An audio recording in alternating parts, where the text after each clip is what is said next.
Welcome back to another Applicable Science podcast, Black History Month Tribute. So today we are talking about the Dred Scott decision. And the Dred Scott case is also known as Dred Scott v. Sanford, and it's a decade-long fight for freedom by a Black enslaved man named Dred Scott. So who was Dred Scott? He was a man born into slavery around 1799 in Southampton County, Virginia. He was owned by his owner, Peter Blow, in Alabama. In 1830, he moved to St. Louis, Missouri, which were both slave states. His slave owner, Peter, ran a boarding house. So his owner eventually died in 1832, and Dred Scott was sold to Dr. John Emerson, and then he was taken to Illinois, and then also the Fort Snelling in the Wisconsin Territory, which are both free states.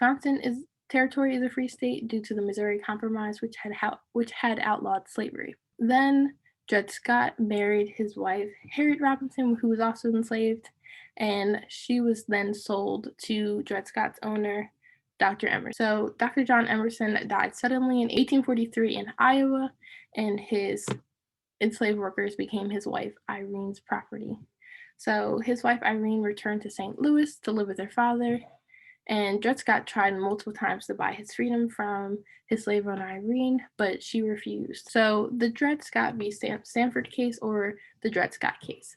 So in April 1846, Dred Scott and Harriet Scott filed separate lawsuits for freedom in the St. Louis court circuit against Irene Emerson based on two Missouri statutes. The first one was that any person of color can sue for wrongful enslavement, and the other one was that any person taken to a free territory automatically became free and they could not be re-enslaved, returning to a slave state.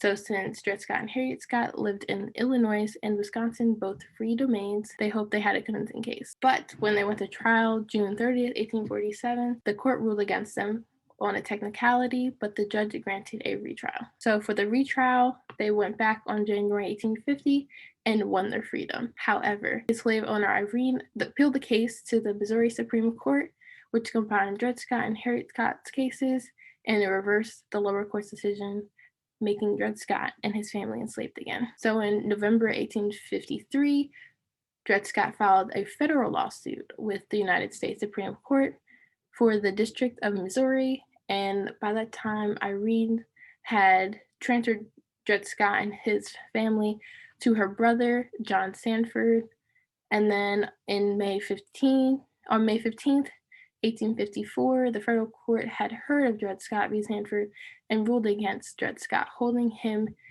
and his family in slavery. So in 1854, Dred Scott appealed his case to the United States Supreme Court.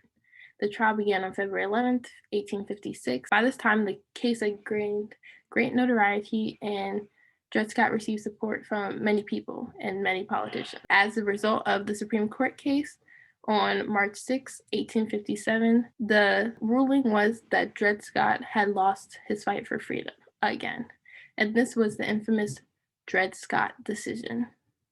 So, Chief Justice Roger Taney was a influential Supreme Court justice in the Dred Scott v. Sanford decision, and he stated that all people of African descent, free or enslaved, were not United States citizens and therefore did not have a right to sue in federal court.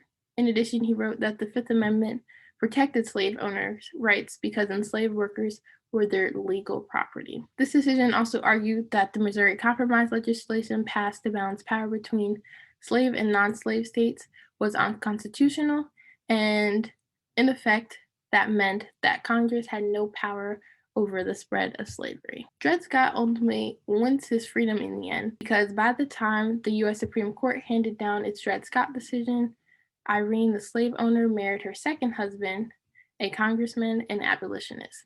He was upset about learning his wife still owned the infamous slave at the time, Dred Scott. He ended up selling Dred Scott and his family to Taylor Blow, which was the son of Peter Blow, Scott's original owner, and Taylor Blow freed Dred Scott and his family on May 26, 1857.